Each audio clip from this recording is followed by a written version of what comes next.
नमस्कार बच्चों, आप सभी लोगों का एक बार फिर से स्वागत है हमारे YouTube channel maths magic by Manjeet sir channel पर।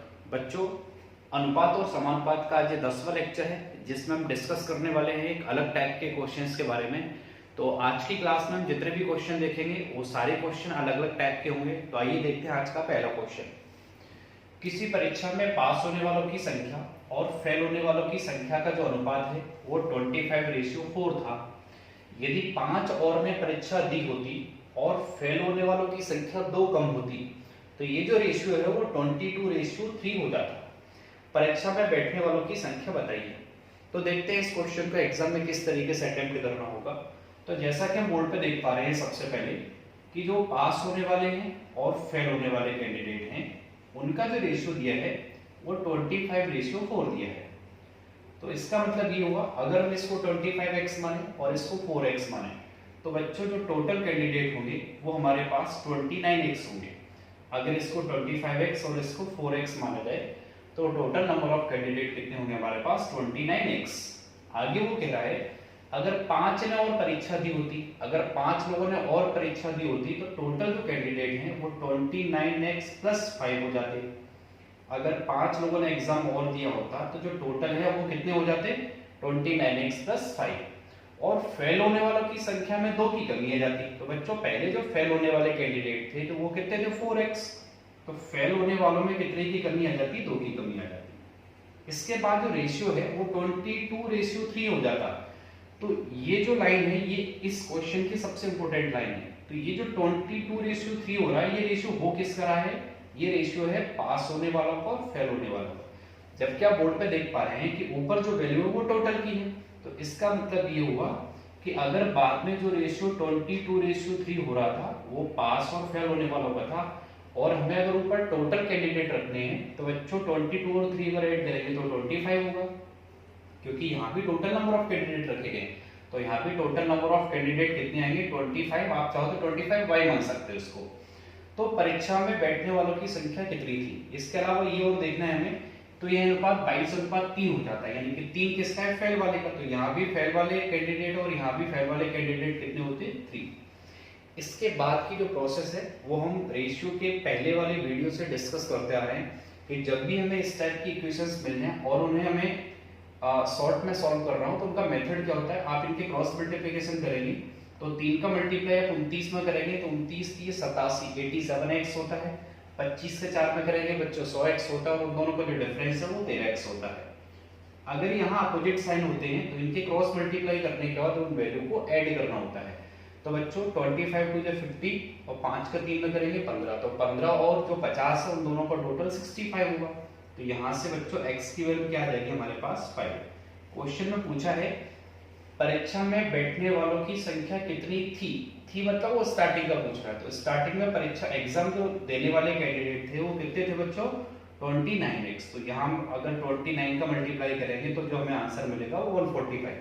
कई बच्चे ज्यादा जल्दी में इस क्वेश्चन का आंसर 150 निकालते हैं क्योंकि वो जो बाद में 5 ऐड हो रहे हैं उनको भी ऐड कर देता है। तो एक बार हमें ये देखना है कि एग्जाम में हमसे पूछा क्या है, परीक्षा में बैठने वाले छात्रों की संख्या कितनी थी, यानी कि स्टार्टिंग की पूछ रहा है। तो स्टार्टिंग में जो टोटल नंबर ऑफ कैंडिडेट थे वो 29x थे। तो बच्चों इस क्वेश्चन का आंसर आएगा 145।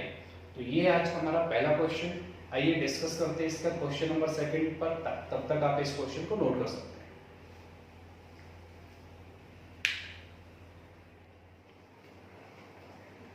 तो आइए बच्चों डिस्कस करते हैं क्वेश्चन नंबर 2 पर। जैसा बोर्ड पे देख पा रहे हैं कि ए बी और सी तीनों की टोटल इनकम हमें दी है 6060। ए अपनी आय का 80% खर्च करता है, बी अपनी आय का 85% करता है और सी अपनी आय का 75% खर्च करता है। उनकी बचत का जो अनुपात है वो 5:6:9 है। तो ए की आय ज्ञात कीजिए। तो सबसे पहले हमें जो परसेंटेज वैल्यू दी गई है हम वहीं से क्वेश्चन को सॉल्व करना स्टार्ट करते हैं। तो जैसा बोर्ड पे देख पा रहे हैं ए बी और सी इन तीनों का जो खर्चा है वो 80%, इसका 85% और इसका हमें दिया है थर्ड वाले का 75%। तो यहाँ से हम ये बता सकते हैं कि अगर इनका एक्सपेंडिचर ये रहा है तो फिर इनकी सेविंग क्या रही होगी। तो बच्चों इनकी सेविंग जो रही होगी वो 20%, यहाँ 15% और यहाँ 25%। अगर इस रेशियो को, ये जो रेशियो में दिए गए हैं, इस रेशियो को अगर हम एक कॉमन नंबर से डिवाइड करें जो कि सारे के सारे नंबर किससे डिवाइड हो रहे हैं 5 से, तो आप यहाँ देख पाएंगे ये 5 4 जा 20, 5 3 जा 15, 5 5 जा 25। ऐसे ही बच्चों अगर इनको डिवाइड करेंगे तो ये 16, ये 17 और ये 15। तो ये नया रेशियो कन्वर्ट हो गया। यहाँ से हम देख पा रहे हैं कि हमें जो इसकी इनकम मिलेगी उस इनकम पे भी अगर हम डिस्कस करें, एक बार हम देख पा रहे हैं इनकी जो इनकम रहेगी वो एक्सपेंडिचर और सेविंग का टोटल रहेगी। तो 16 और 4 20 रहेगी, यहाँ 17 और 3 20 रही होगी, यहाँ भी 15 और 5 20 रही होगी। अब बच्चों हमें क्वेश्चन में अगली जो लाइन दी है वो इनकी बचत का अनुपात क्या दिया है, 5:6:9। आप सोच रहे होंगे कि भाई सेविंग का रेशियो तो हम पहले निकाल चुके, तो बच्चों ये हमने सेविंग का रेशियो परसेंटेज से निकाला था, बट क्वेश्चन में जो रेशियो गिवन है हमें वो रेशियो क्या है, 5:6:9। तो अब हमें करना क्या होगा कि ये जो सेविंग हमें ऊपर दी गई है इस सेविंग को हमें नीचे के इक्वल बनाना होगा। तो ये जो सेविंग बच्चों 4 है इसको अगर आप 5 बनाएंगे तो यहाँ मल्टीप्लाई बाई कितना करेंगे, 5/4। तो फिर बच्चों इनकम में भी मल्टीप्लाई बाई 5/4 होगा। ऐसे ही ये जो सेविंग हमें 6 दी है और ऊपर कितनी दी है 3, तो 3 को 6 बनाएंगे तो यहाँ मल्टीप्लाई बाई 2 होगा। तो बच्चों यहाँ भी मल्टीप्लाई बाई 2 होगा। ऐसे तीसरे वाले में आप देख पा रहे होंगे यहाँ हमें जो सेविंग दी है वो 5 दी और यहाँ 9 दी है। तो 5 को अगर 9 बनाना है तो मल्टीप्लाई होगा 9/5, क्योंकि 5 से 5 कैंसिल हो जाएगा तो हमें 9 मिलेगा। तो यहाँ भी बच्चों मल्टीप्लाई किसका होगा, 9/5 का। अब आप देख पा रहे हैं हमसे पूछा ये गया है कि AQI क्या है। तो सबसे पहले टोटल जो इनकम दी है हमें वो कितनी दी है बच्चों, 6060 रुपए। तो यहाँ से आप देख पा रहे होंगे कि टोटल इनकम कितनी बन रही है हमारे पास। तो अगर आप इस वाले पार्ट को सॉल्व करोगे तो 4 5 20, 5 का 5 मल्टीप्लाई करेंगे तो ये हो जाएगा बच्चों 25। आप बी की इनकम की बात करेंगे तो 20 का 2 में मल्टीप्लाई करेंगे तो ये मिलेगा हमें 40। ऐसे अगर आप सी की इनकम की बात करेंगे तो 5 चौक 20, 4 का 9 में करेंगे तो ये 36 हो जाएगा। इन सब का जो टोटल है बच्चों वो हमें कितना दिया है, 6060 रुपए। आप एक बार इनको जोड़ें तो 40 और 20 जो 40 और 25 होता है 65, और 65 और 36 को जोड़ोगे तो आपको मिलेगा 101। 101 यूनिट की वैल्यू क्या दी है हमें, 6060। यहाँ से आप देख पा रहे होंगे 101 से अगर 606 को कैंसिल करेंगे तो ये कितने टाइम कैंसिल होगा, 6 टाइम। तो बच्चों 1 यूनिट की वैल्यू हमें क्या मिली, 60। और क्वेश्चन में हमसे ये पूछा गया है कि AQI ज्ञात कीजिए। तो बच्चों आप देख पा रहे हैं कि AQI जो है वो आप या तो यहाँ से फाइंड आउट कर लीजिए या यहाँ लिख लीजिए। AQI जो है वो 25 यूनिट है। तो अगर 1 यूनिट की वैल्यू 60 है तो 25 यूनिट की वैल्यू क्या होगी, इसमें हमें 25 का मल्टीप्लाई करना होगा। तो आंसर मिलेगा हमें बच्चों 1500 रुपए, यानी कि आंसर होगा हमारा सी। उम्मीद करता हूँ आपको ये जो क्वेश्चन इसका मेथड जो है आपको बहुत अच्छे से समझ आया होगा। आइए इसके बाद हम डिस्कस करते हैं आज का जो क्वेश्चन नंबर 3 है उस पर। तब तक आप क्वेश्चन नंबर 2 को नोट कर सकते हैं।